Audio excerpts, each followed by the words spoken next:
Maqaa Abbaa, kan Ilmaa, Hafuura Qulqulluu, Waaqa tokkoon. Ameen. Maqaa Abbaa, kan Ilmaa, Hafuura Qulqulluu, Waaqayyo tokko. Ameen. Maqaa Abbaa, kan Ilmaa, Hafuura Qulqulluu, Waaqayyo tokko. Ameen. Yaa Gooftaa si galateeffannaa, yaa Gooftaa siif sagadnaa, Waaqa waaqotaa, mootii moototaa, siif galataa fi ilillee ni gashinaa. Maqaan kee baraa hanga baraatti kan galatoome fi kan ulfaate ol kan jedhe nuuf haa ta'u. Kabajamoota abboota luboota, obboloota daaqonoota, akkasumas immoo fagoorraas iddoo dhihoorraas Waaqayyoo waaqessuudhaaf mana Waaqayyoo keessatti kadhannaadhaaf kan walitti qabamtan hundi keessan maqaa Waaqayyoo qulqulluutiin nagaan siin gaaffaa. Akkam ooltanii, akkam bultanii, akkam turtanii.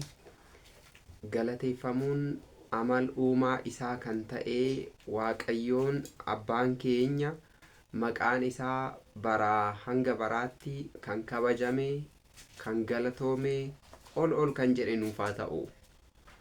Waltajjii mana kiristaanaa irratti yeroo hundumaa maqaan isaanii ulfina olaanaadhaan kan ka'u qulqulloonni abboonni keenya maqaan isaanii kan galatoome fi ol kan jedhe nuuf haa ta'u.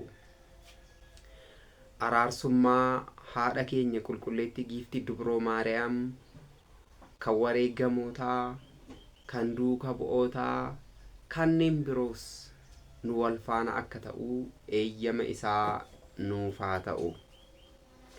Akka eeyyama Waaqayyoo guyyaa har'aa kana immoo sagalee Waaqayyoo waltajjii kanarratti ni barannaa. Jecha Waaqayyoo waltajjii kanarratti ni barannaa. Waaqayyoon abbaan keenya jecha isaatiin akka nu gorfatu, jecha isaatiin akka ergaa isaa nuuf dabarsu eeyyama isaa nuuf haa ta'u. Akka eeyyama Waaqayyootti mata dureen guyyaa har'aa ittiin barannu ergaa Phaawulos qulqulluu gara kiristaanota Qorontos isa duraa yookiin Qorontos tokkoffaa boqonnaa 3 lakkoofsa 6 irratti isa jiru kaasnee ni baranna.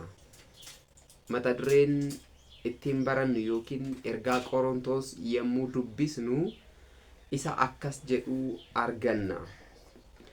Ani nan dhaabe, Aphiloos bishaan obaase, Waaqayyo garuu ni guddise yookiin Waaqayyo garuu akka guddatu taasise jedha.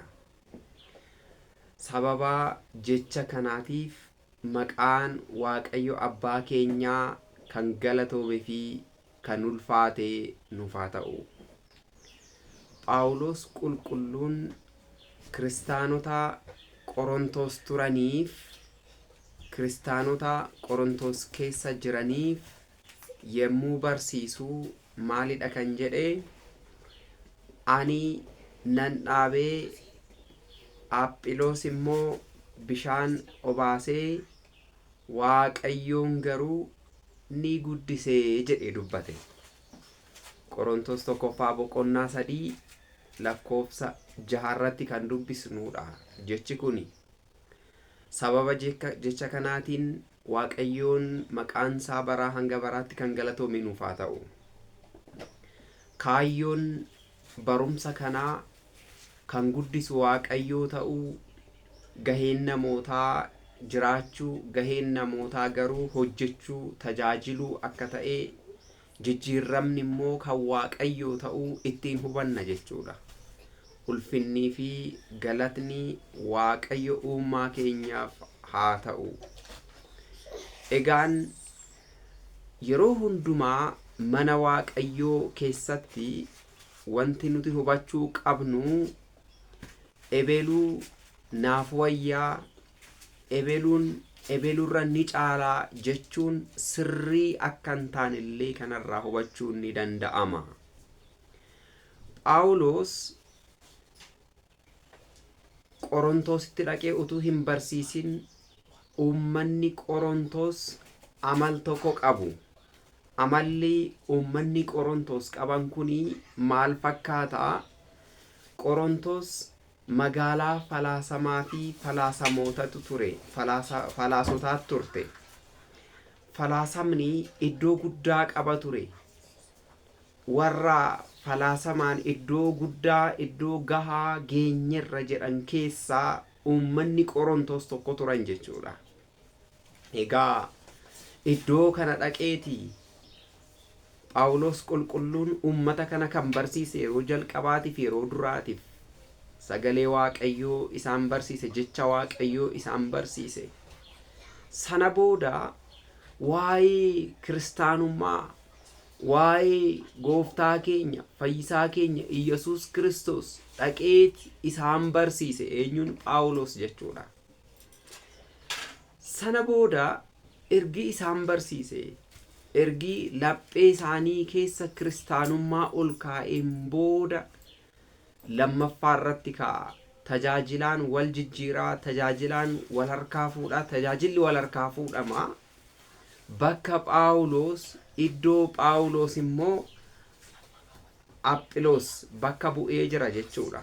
Aphiloos eenyudha yoo jenne, Aphiloos barsiisan isaa barsiisaa Yihuudootaa kan ture Gamaaliyaal kan jedhamudha jechuudha.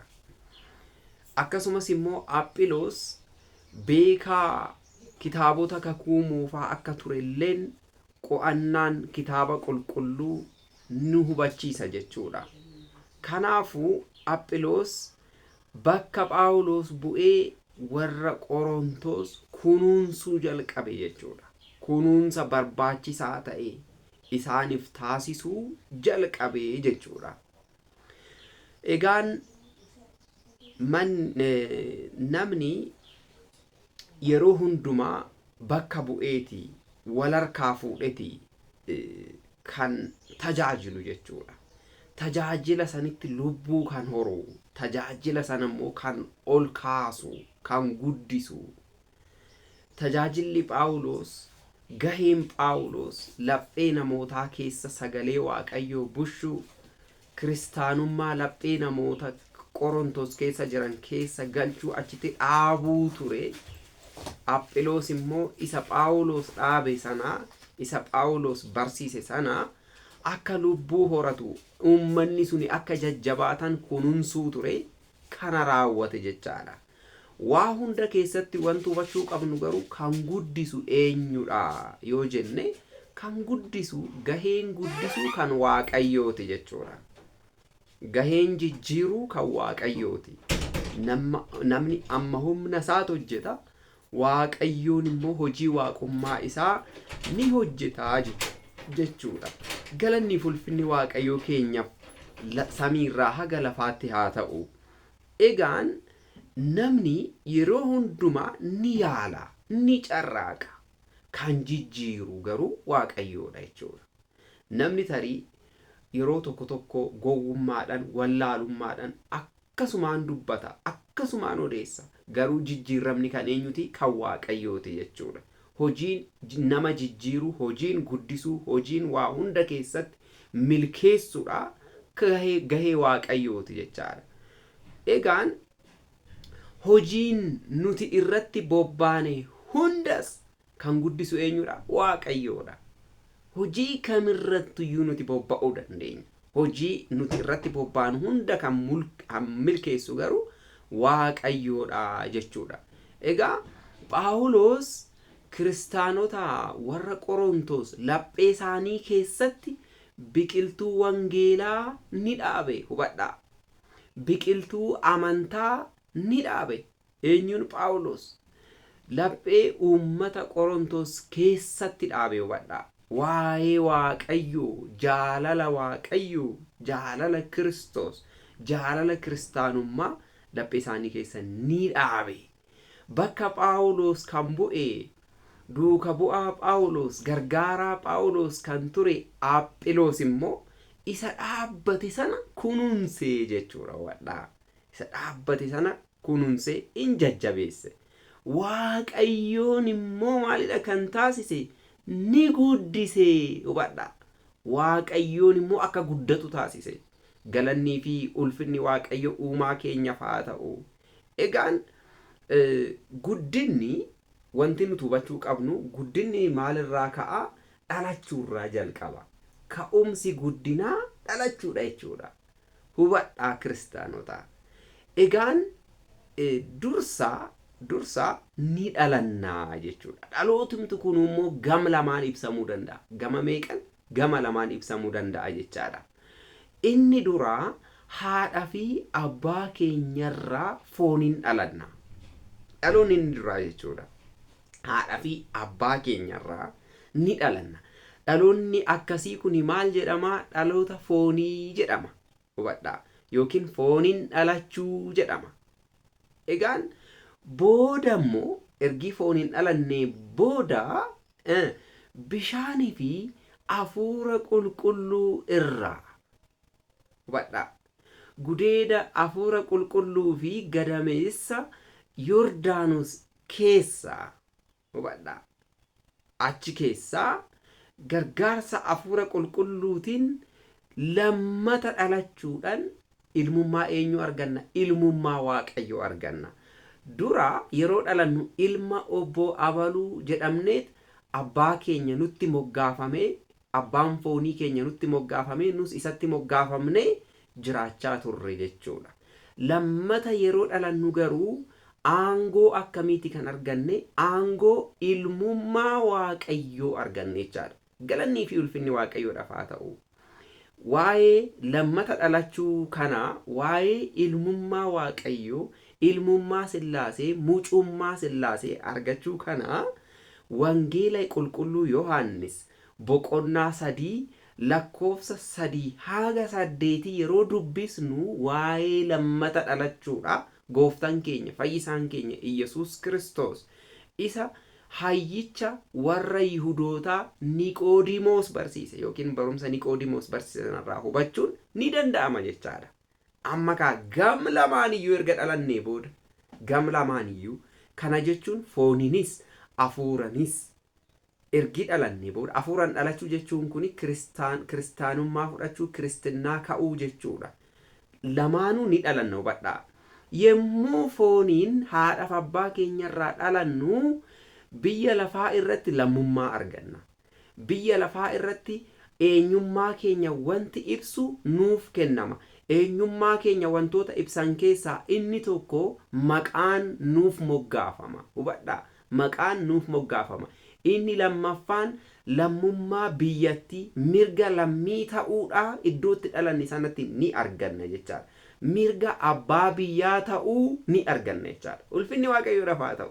Yemmuu hafuura qulqulluurraa, yemmuu gudeeda hafuura qulqulluu fi gadameessa Yordaanos keessaa lammata dhalannu immoo akkasuma lammummaas ni arganna, maqaanis nuuf moggaafama. Maqaan nuuf moggaafamu kun maqaa kiristaanummaa jedhama. Lammummaan nuti argannu immoo lammummaa mootummaa samiiti jechaadha hubadhaa. Akkasumas immoo milikkitni keenya, mallattoon keenya maalidha? Maataba keenya isa mormarratti hidhannuudha jechaadha. Kiristaana ta'uu keenya, kan Waaqayyoo ta'uu keenya kan mul'isu jechuudha. Amma kan dhalannee kana hunda arganna. Ulfinniif galanni Waaqa keenyaaf haa ta'u. Egaan ittaansuudhaan wanti itti fufu maalinni? Dhalachuu ittaansuudhaan yoo jennee gaafanne sana booda guddachuutu jalqaba. Sana booda jijjiirramuutu jalqaba.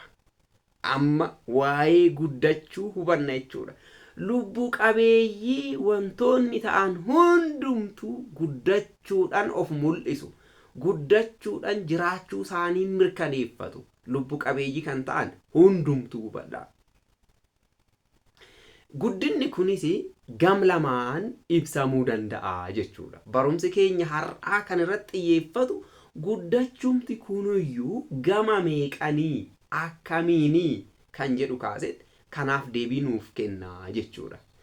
Yaa saba Waaqayyoo, guddinni gama lamaan yoo jennu kana ilaaluun dursaa guddachuudhaan jiraachuu isaanii wantoonni mirkaneeffatan maal fa'idha kan jedhu beekuun barbaachisaadha. Guddachuudhaan jiraachuu isaanii wantoonni mirkaneeffatanii wantoota gurguddoo sadiidha. Biyya lafaa kanarratti wantoota gurguddoo meeqadha? Sadiidha. Tokkoffaa ilma namaati. Lammaffaa bineensota.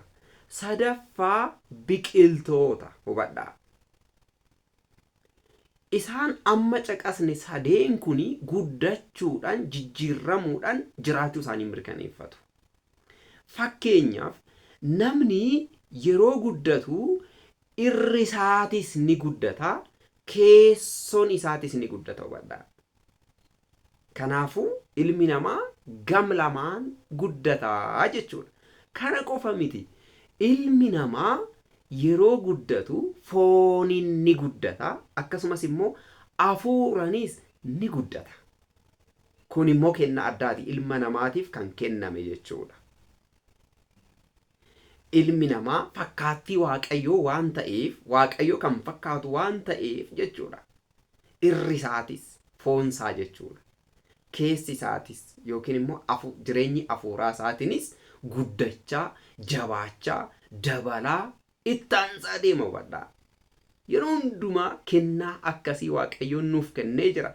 Galannii fi ulfinni Waaqayyo uumaa keenyaaf haa ta'u. Bineensota immoo yaa ilaallu. Bineensonni akkamiin guddachuu isaanii kan mirkaneeffatanii furdachuudhaan, gabbachuudhaan. Hubadhaa. Jijjiirramuudhaan qaamni isaanii ni furdata, ni gabbata. Jijjiirrama akkasii agarsiisuudhaan jiraachuu, socho'uudhaan akkasumas immoo sosochiin bakka sadeennu jira jechaadha. Socho'uudhaan wanti lubbuu hin qabne tokko socho'uu hin danda'u. Lubbuu qabeeyyiin garuu socho'uudhaan bifa akkasiitiin guddachuu isaanii, jiraachuu isaanii ni mirkaneeffatu jechuudha. Kana hundumaa keessatti hojii Waaqayyooti. Hubadhaa. Kun hundumtuu yookiin hojii kana hunda keessatti kan galata argachuu qabu eenyudha? Waaqayyo abbaa keenya jechaadha. Galannii fi ulfinni Waaqayyoodhaaf haa ta'u. Egaa guddinni kan biqiltootaa immoo maaliidhaan kan ibsamu jechuu dandeenya? Biqiltoonni guddachuu isaanii, jiraachuu isaanii, lubbuu qabaachuu isaanii maaliidhaan kan mirkaneessanii? Biqiltuun ni biqila. Biqiltuun ni lalisa. Biqiltuun ni daraara. Biqiltuun firii ni buufata. Kanaafuu bifa akkasiitiin guddachuusaa maal taasisa jechuudha? Ni mul'ifata jechuudha. Ni mul'ifata. Egaan guddachuudhaan booda hoo wanti beekuu qabnu kan biroo hoo maalinni yoo jenne, guddachuu taansee immoo hanqinoota guddinaa kan ta'an, gufuuwwan guddinaa kan ta'anoo hin jiranii? Waa hundumtuu karaa mijataadha. Lubbuu qabeessi qormaata tokkollee hin qabu jennee gaafannata. Qormaata hedduutu jira malee. Akka hin guddanne wantootni nu taasisan, wantoonni hanquu nuti taasisan, wantoonni nu daangessan baay'eetu jiru. Isaan keessaa inni dura fakkeenyaaf namaaf, namni fooniin guddachuudhaaf nyaata nyaachuu qaba. Nyaata ga'aa, nyaata madaalamaa hin nyaanne yoo ta'e garuu hanqinni nyaataa nama sana ni huqqisa. Hanqinni nyaataa nama sana ni qancarsa. Booda immoo guddina isaa daangessuu danda'a jechuudha. Inni kun fooniini. Gama hafuuratiin yommuu dhufnu immoo namni hanqina sagalee Waaqayyoo qabu, namni jecha Waaqayyoo akka buddeenaa sanatti hin sooranne, yeroodhaa yerootti gadi deema, yeroodhaa yerootti ni hir'isa. Sana booda hoo dhumarra hoo du'uu danda'a jechuudha. Kanaafuu gam lamaaninuu hanqinootni kuni furamuu qabu jechuudha. Mee bineeldota yaa ilaallu. Bineeldonni immoo dhibeewwan garagaraa ni qabu. Akka hin guddanne wantoota isaan taasisan keessaa dhibeewwan garagaraa ni qabu. Dhibeewwan akka abbaa gorbaa, dhibeewwan akka abbaa sangaa jedhamanii immoo bineensota ni daangessu, guddina isaanii ni daangessu jechuudha. Kana qofa miti, biqiltootas ilaaluu dandeenya. Biqiltoonni immoo akka guddinni isaanii akka yaadametti hin taane, akka hin ariifanne wantoonni isaan daangessan ni jiru. Ni jiru. Maalidha isaanis? Kanneen akka aramaa fa'a ilaaluu ni dandeenya jechaadha. Aramaa kan buqqisnu akka biqiltoonni suni seeraan guddataniifidha jechaadha. Galannii fi ulfinni Waaqayyo uumaa keenyaaf haa ta'u. Egaan waa'ee guddinaa ka'umsarraa jalqabneeti haga ammaatti ilaallee jirra. Amma immoo garam ceenaa. Wantoota guddina ibsan, wantoota maal ibsan isiniin jedhe? Wantoota guddina ibsan, wantoota guddachuu ibsan. Irruma caalatu jireenya hafuuratiinis, jireenya fooniitiinis wantootni guddachuu ibsan maal fa'iidha kan jedhu san tokkoon ilaalla. Wantoonni guddina daangessan gurguddoo kan ta'an 10 barumsa keenya keessatti ni ilaalla. Meeqa? 10 ni ilaalla jechaadha. Tokkoffaa, wantoota guddina daangessan keessaa inni tokkoffaan, hubadhaa, inni tokkoffaan yookiin namni tokko, amma fakkeenya namaatiin fudhanna, namni tokko guddachuusaa kan mirkaneeffatu, guddachuusaa kan beeknu maal fa'iinii yoo jennu, namni guddatee bifa ni jijjiirrata, qaama ni jijjiirrata. Namni maal ta'e? Namni guddate jechaadha. Qaamni isaa, irri isaa dabalaa adeema. Daa'ima tokko waggaa 5ffaa isaatti yoo ilaalle, booda immoo waggaa 10ffaa isaatti irra deebinee yoo ilaalle, daa'imni sun ni jijjiirama. Bakka duraan agarre sanitti san argannu, bakka sana hin jiru. In jijjiirama, in guddata, in geeddarama. Qaamni isaa, irri isaa jechuudha. Egaan jireenya guddina foonii yommuu ilaallu, fooniin namni guddachaa deemaa jechuu keenya hubadhaa. Kuni kan fooniiti.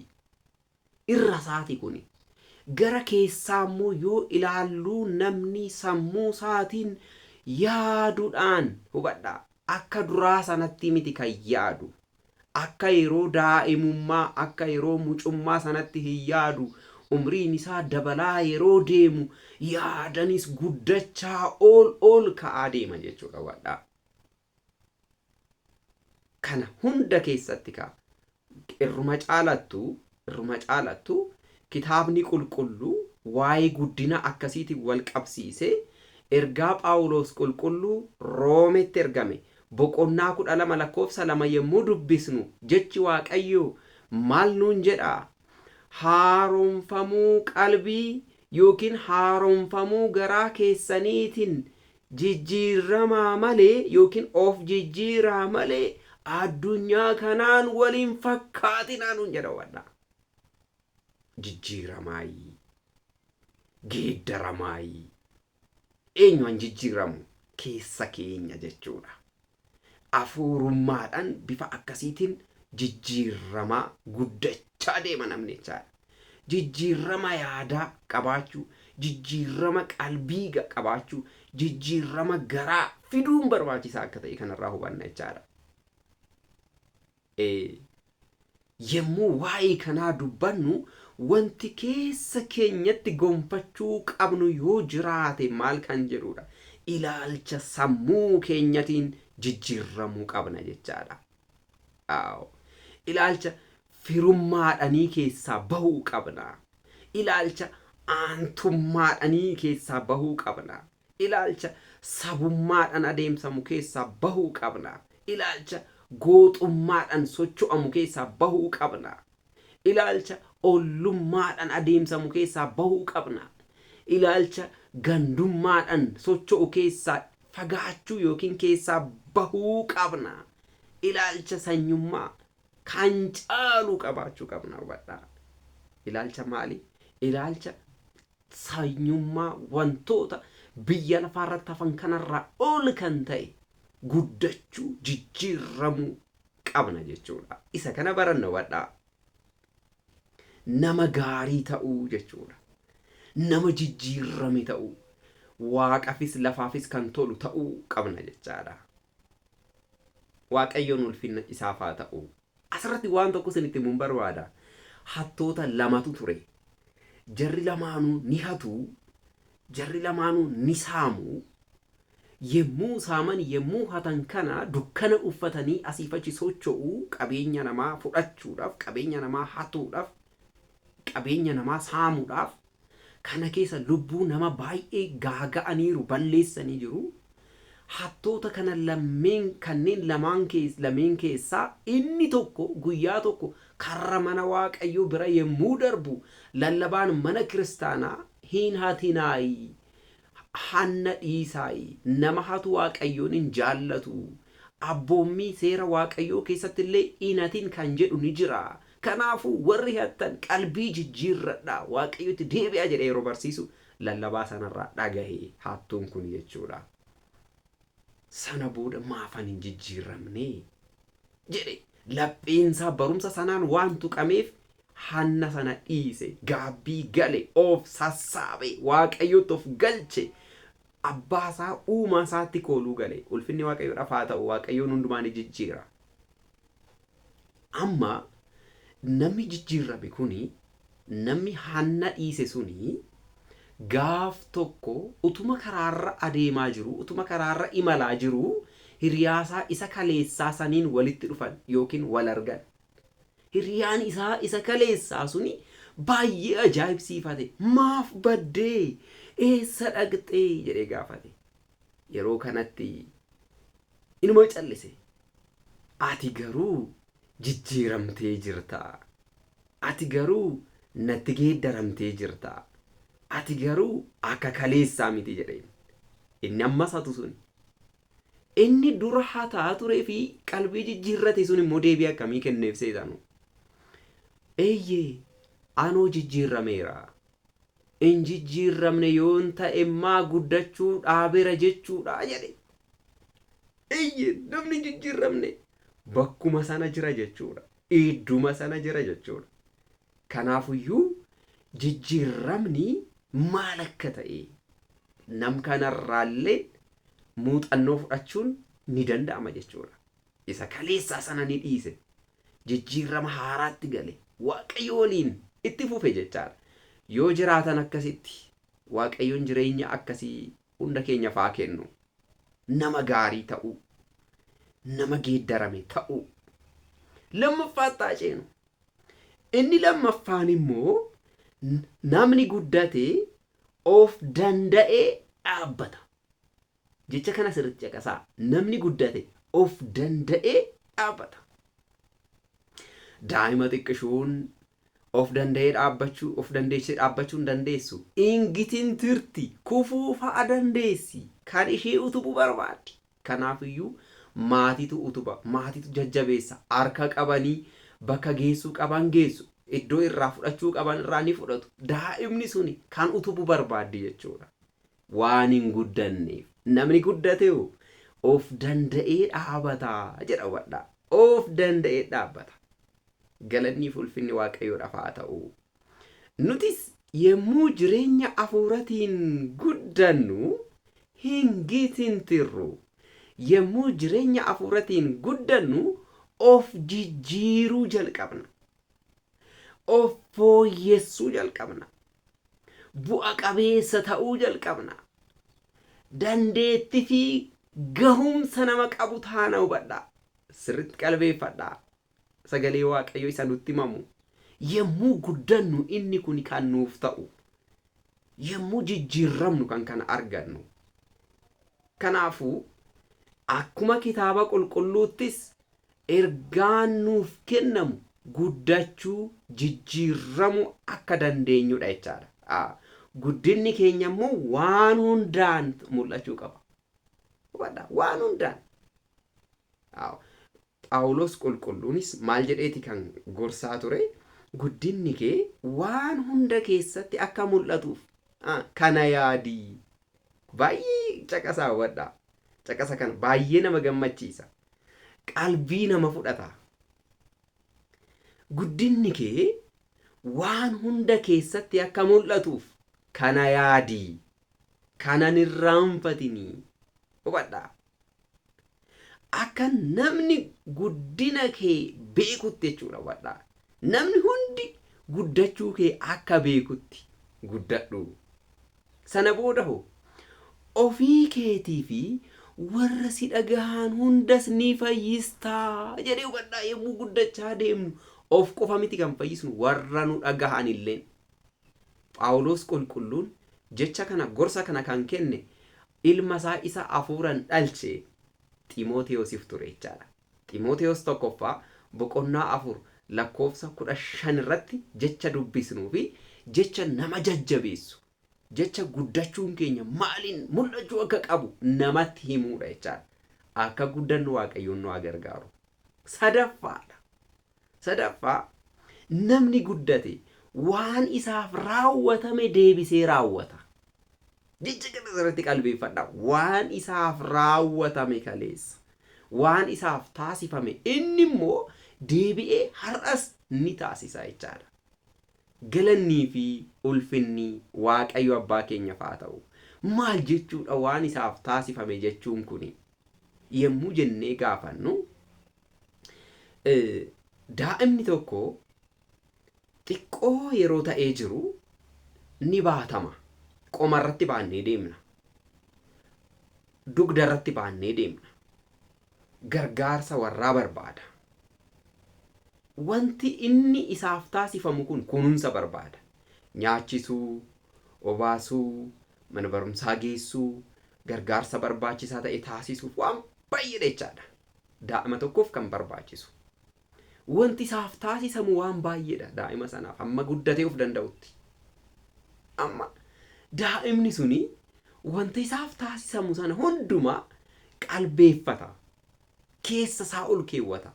Booddeerra hoo daa'imni sun gaafa of danda'ee fi gaafa guddate wantoota isaaf taasifamaa turan kaleessaa sana inni immoo deebi'ee taasisa. Kana jechuun maal jechuudha?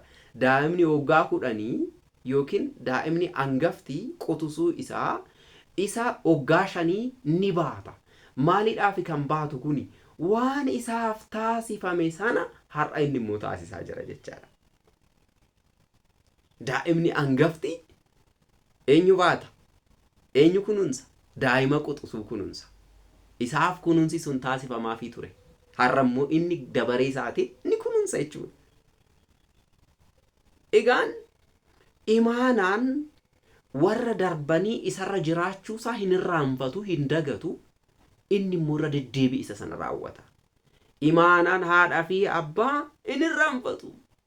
Hin irraanfatamus. Oolman isaanii hin dagatamu.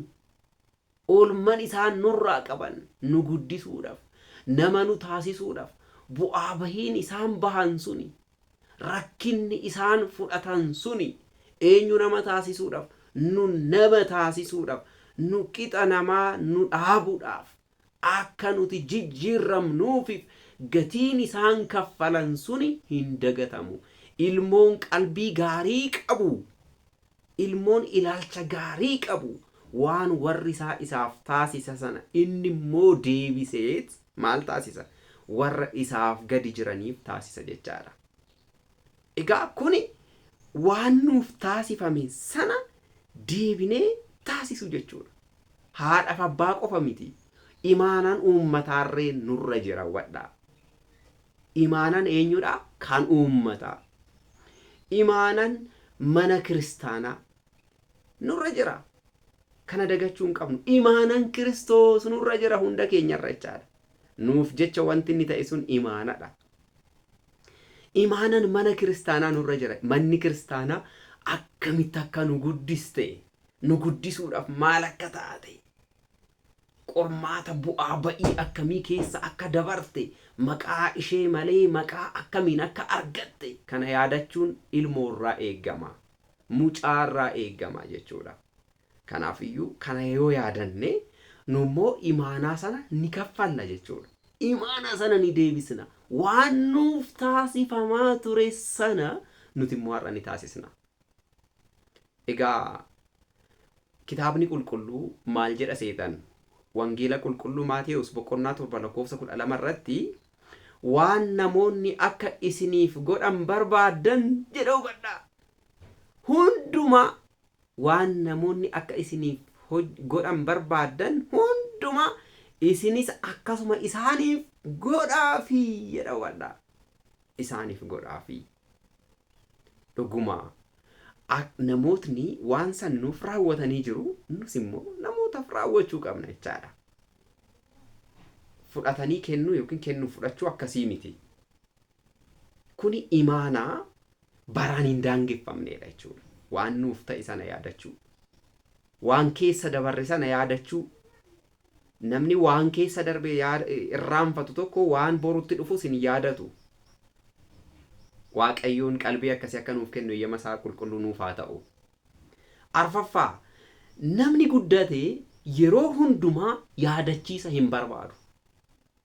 Namni guddate yeroo hundumaa waan isarraa eegamu, waan hojjetuu qabu sana beekee hojjeta jechaadha. Malee amma daa'imman xixiqqoon tokko kana baradhu, asiin bayi, asiin gali, akkasitti uffadhu jedhanii yoo itti himan waan sana hojiirra oolchuu hin dandeessu. Fakkeenyaaf yoo nuti uffata uffadhu ennee daa'ima sanatti kennine daa'imni suni maal gochuu dandeessi?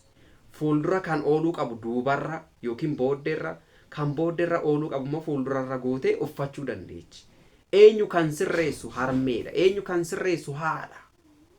Kanaafuu yaadachiisni ishii barbaachisa jechaadha. Daa'imni sun waan tokko hojjechuudhaaf yaadachiisa barbaada. Kiristaanummaa keessattis akkasi. Namoonni tokko yaadachiisan malee hin socho'an. Amma maal jedha seetan? Yoo guddanne garuu kana keessaa baana jechaadha. Of dandeenya. Yaadachiisa malee hojjechuu dandeenya jechaadha. Egaan wangeela qulqulluu Maarqos boqonnaa 14:38 yommuu dubbisnu kitaabni qulqulluu maal nuun jedha? Egaa cimaa, dammaqaa, waaqa keessan kadhadhaa nuun jedha hubadhaa. Kuni yaadachiisa. Cimaa, dammaqaa yaannee dhuguun jechaadha. Namni guddate tokko garuu otoo jecha kana yeroodhaa yerootti kadhadhu waan jedhameef miti kan kadhatu. Kadhachuu waan qabuuf kadhata. Sagadi waan jedhameef hin sagadu. Sagaduu waan isarraa eegamuuf sagada. Mana kiristaanaa dhaqi waan jedhameef miti kan dhaqu yoo guddate. Yaadachiisa akkasiin barbaadu. Waan dhaquu qabuuf, waan dhaquun isarraa eegamuuf ni dhaqa. Wangeela baradhu jedhamee miti kan baratu. Waan barachuun isa fayyaduuf yookiin barachuu qabaachuu isaa galeefit maal jedha jechaadha? Barataa jechuudha. Nus jijjiirama akkasii yaadachiisa malee yoo guddanne yaadachiisa tokko malee kana raawwanna jechaadha. Galanni ulfinni Waaqayyo uumaa keenyaaf haa ta'u. Shanaffaatti ceena. Shanaffaan immoo maal kan nuun jedhu? Namni guddate ilma ni dhalchaa jedha. Namni guddate mucaa ni dhalchaa jedha. Maal jechuudha? Namni yoo guddate dursa fuudha feeruma raawwata. Yemmuu gaa'ilaaf qophii ta'u, gahaa ta'u, umriinsaa yemmuu gahaa ta'u sana gaahila godhata. Sana booda gara gaahilaa yeroo galu immoo kennaa Waaqayyoo kan ta'an daa'imman ni godhata jechaadha. Fuudha feeruma booda wanti dhufu yoo jiraate yemmuu gaa'ila ijaarratan ittaansee immoo Waaqayyoon kennaa isaanii kenna. Kennaan Waaqayyoo kun immoo daa'imaa jechaadha yookiin mucaa argata jechaadha. Ijoolleen kennaa Waaqayyooti jedhami faaruu Daawit faaruu 126 lakkoofsa 3 irratti akkas nuun jedha. Ijoolleen kennaa eenyuti? Kennaa Waaqayyooti. Kanaafuu namni fooniin guddate kana keessa darbaa kana raawwata jechuudha. Isa kana raawwata. Egaan yemmuu jireenya afuuraa keenyan immoo guddachaa deemnu hubadhaa akkuma kinoo daa'ima argachuu mucaa argachuu sana yemmuu guddachaa deemnu jireenya foonii keenyan dabalaa deemnu immoo kaayyoodhaan hubadhaa mul'ataan amantiidhaan warra nu fakkaatan warra amantaa nurraa fudhatan warra amantaa keenya dhaaluu danda'an ni dhalfannaa ni guddifannaa gahumsa isaanii gahumsa irra akka gahuu danda'an ni jajjabeessina jechaadha. Egaan abbummaan gudeedhaan dhalchuudhaan qofa miti. Kana sirriitti hubachuun barbaachisaadha jechaadha. Maalidha kan jedhe Phaawulos qulqulluun Ibroota boqonnaa 13 lakkoofsa 7 irratti hangafoota keessan warra amantaa isin barsiisan yaadadhaa jedhe dursa hangafoota keessan jedhe. Hubadhaa amantii isaanii hojii isaanii isa kaleessaa sana hubadhaatii ilaalatii maal taasisaa jedhe amantaa isaaniitiin isaan fakkaadhaa jedhe. Hubadhaa isaan fakkaadhaa. Eenyu fakkaannaa nuti? Abboota keenya isaan kaleessaa san fakkaannaa? Warra amantaa nu barsiisan fakkaannaa? Warra nu gorsan fakkaannaa? Gara mana waaqayyootti warra nu fidan sana ni fakkaannaa? Eenyudha fakkaanna nuti? Inni kun gaafii guddaadha jechaadha. Phaawulos qulqulluun isaan fakkaadhaa. Waan guddaan warra amantaa keenya nurraa dhaalan argachuun hojii guddaadha. Kanarratti hojjechuun barbaachisaadha.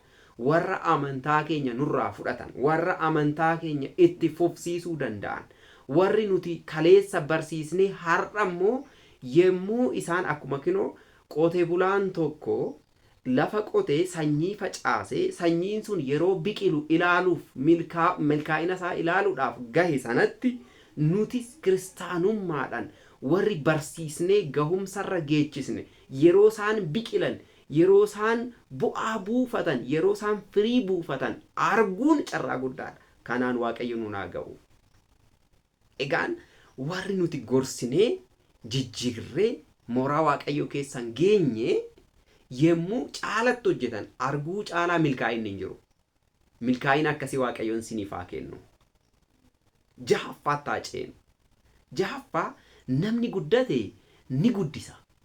Dhalchuu qofa miti. Hubadhaa. Namni guddate maal taasisaa? Ni guddisa. Tarii dhalchuuni akka kennaa waaqayyooti. Nuti beeknes beekus dhabaannee ilmoon ni arganna. Garuu ilmoon nuti waan karoorfanneef osoo hin taane kennaa waaqayyooti jechaadha. Amma namni baay'een kan balaaleffatamu namni baay'een afaan namootaa kan galu dhalchuudhaan miti. Guddisuu seeran guddisuu dhabuudhaan jechaadha. Daa'ima dhalchuu qofa miti. Guddisuun barbaachisaadha. Irra caalaa dhalchuun salphaadha. Guddisuutu irra maalidha jechaadha? Ulfaataadha. Guddisuun ulfaataadha. Kan yeroo tokkootii miti. Dhalchuun dubartiin takka yeroo ciniinfattee deessu sana ciniinsuun itti ulfaachuu danda'a. Ciniinsuun maal jechuu danda'a? Itti ulfaachuu danda'a. Ciniinsuun garuu kan guyyaa tokkooti. Guddisuun garuu ciniinsuu bara dheeratti hubadhaa. Kanaafuu guddisuun baay'ee ulfaataadha. Baay'ee ulfaataa karaa ta'e kana keessa dabarree guddisuun barbaachisaadha.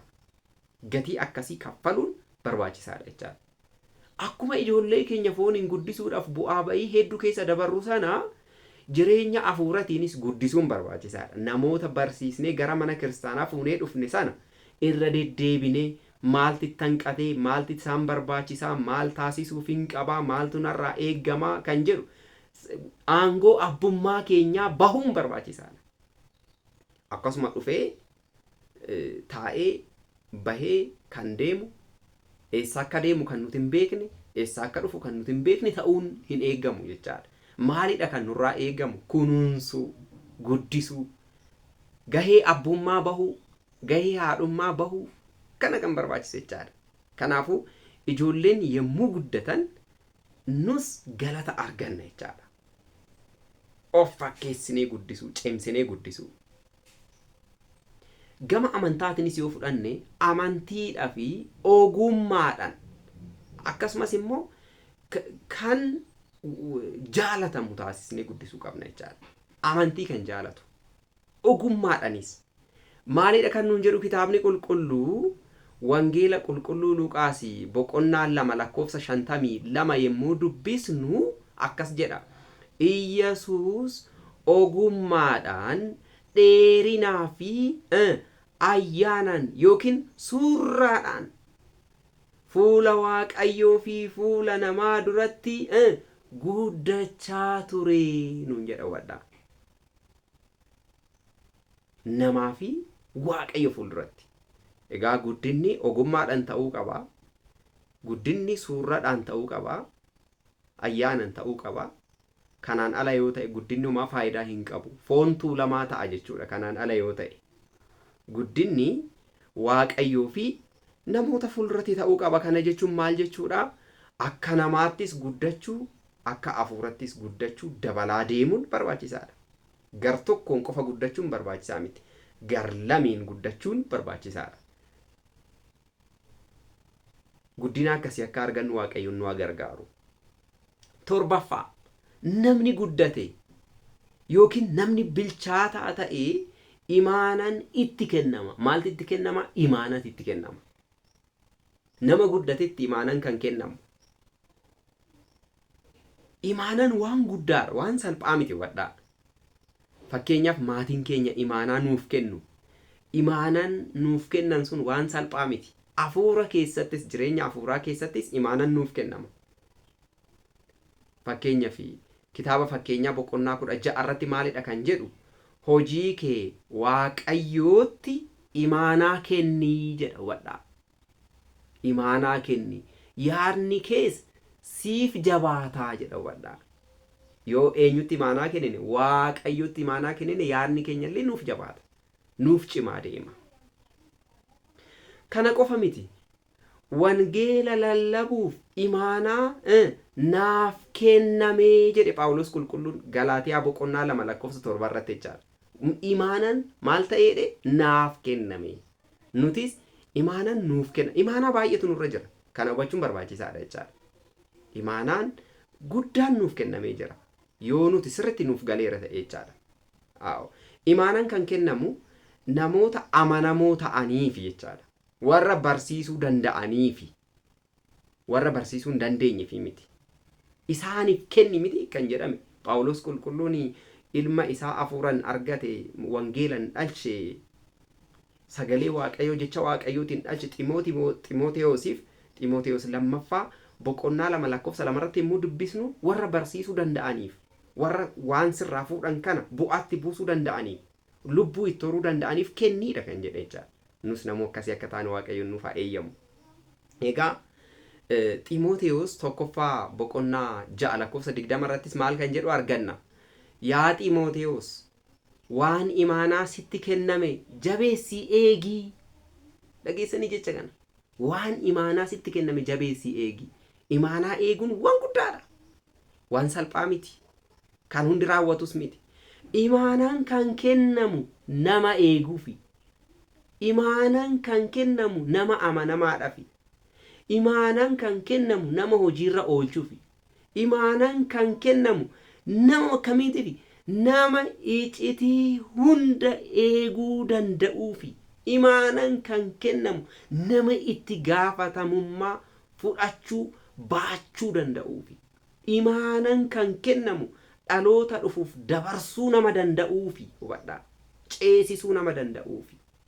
Imaanaan kan kennamu sirriitti qalbeeffadhaa. Imaanaan kan kennamu nama fiixaan bahuu danda'uufi malee nama ta'eef nama hin malleetiif hin kennamu jechuudha. Warra imaanaan nuuf kennameedha nuti. Kanaafuu imaanaa amantii keenyaa, imaanaa jiruuf jireenya biyya lafaa haga dhumaatti hojiirra oolfachuu akka dandeenyu Waaqayyoon nu gargaaru. 8ffaadha. Namni guddatee gaafatamaa ta'a. namni guddate maal ta'a? Gaafatamaa ta'a.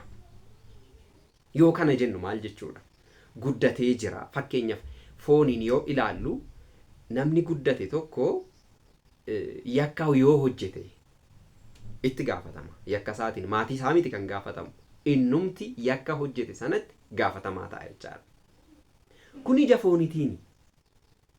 Namni guddate ija hafuuratiin yommuu ilaallu immoo beekumsa qabuun, hubadhaa, beekumsa qabuun namni isa bira dhaqee isa gaafatee waan gaarii irraa buufata. Beekumsa irraa argata. Gaafatamaa ta'a. Maaldha kan jedhe kitaaba qulqulluu keessatti seera keessa deebii boqonnaa 32 yommuu dubbisnu abbaa kee gaafadhu si beeksisaa jedhe hubadhaa. Abboota keenya yommuu gaafannu beekumsa arganna jechuudha. Gadi siqee immoo maalidha kan jedhu maanguddoota gaafadhu isaanis sitti himuu jedha hubadhaa. Waa'ee Waaqayyoo, waa'ee waan darbee maanguddoo gaafachuun barbaachisaadha. Maanguddoon yommuu daangaan cabuu kan suphu maanguddoodha. Yommuu dhugaan cabuu, yommuu dhugaan dabuu kan sirreessu maanguddoodha. Yommuu namni walitti bu'uu kan araarsu maanguddoodha. Barbaachisummaan maanguddoodha baay'eedha jechaadha. Kanaafuu gaafadhuudha kan jedhan. Gaafatamaa ta'a namni yommuu guddate. Waan gaariin kan irraa argamu ta'a namni yommuu guddate jechuudha. Kana qofa miti. Kitaaba Iyyoob, macaafa Iyyoob boqonnaa 8 irra yommuu dubbisnu immoo dhaloota darbe gaafadhu nuun jedha Iyyoob. Dhaloota darbe maal ta'e jedhe? Gaafadhu. Dinqiidha kuni.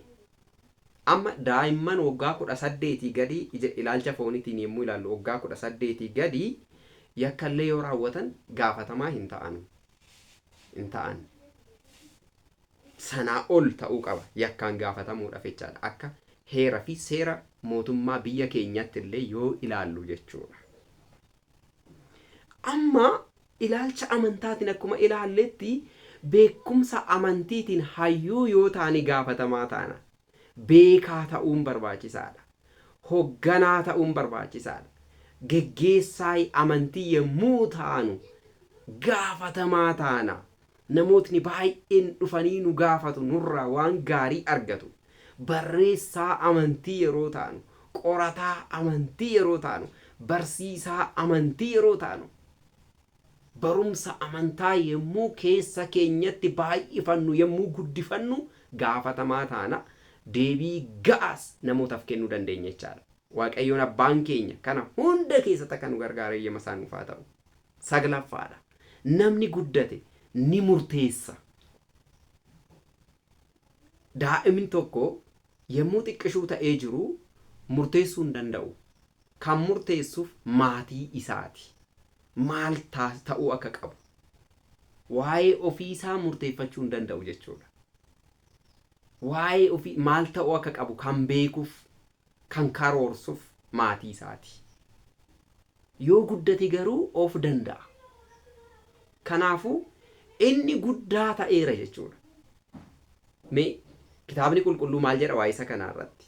Wangeela qulqulluu Maatiyos boqonnaa 9 lakkoofsa 21 irratti gooftaan keenya fayyisaan keenya Iyyasuus Kiristoos namichi jaamaa ture isa ergii fayyiseen booda Yihudoonni maatii nama jaamaa ture fayye kana dhaqanii dhiphisan, cinqanii qabatan. Eenyudha kan isa fayyise? Nutti himaa jedhan. San booda maatiin namicha fayye kanaa maalidha kan deebisan? Inni nama guddaadha. Waa'ee ofii isaa dubbachuu ni danda'a. Isuma gaafadhaa jedha. Inni nama guddaadha jedhan hubadhaa. Nama guddaan waa'ee ofii isaa dubbatachuu ni danda'a. Bakka bu'aadhaanii miti kan dubbatu. Ofuma isaatii of danda'ee dubbachuu ni danda'a. Waa'ee ofii isaa ofuma isaatii murteeffachuu ni danda'a. Waa'ee ofii isaa yookiin hiree ofiin murteeffachuu ni danda'a. Sirriitti qalbeeffadhaa. Of bulchuu ni danda'a. Of beeka jechuudha. Daa'ima miti. waaqayyoon qalbii akkasii guddina akkasiitirraan akka nu gahu akka ol nu kaasu eeyyama isaa nuuf haa ta'u.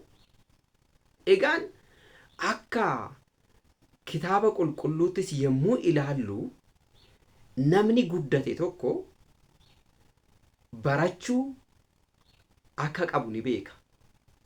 Lubootaa miti ati barachuu qabda kan jedhuun, lallabdootaa miti ati barachuu qabda kan jedhuun guddateera kaa inni adda baafatee jira. Waan barachuu qabus innuu adda baafatee beeka.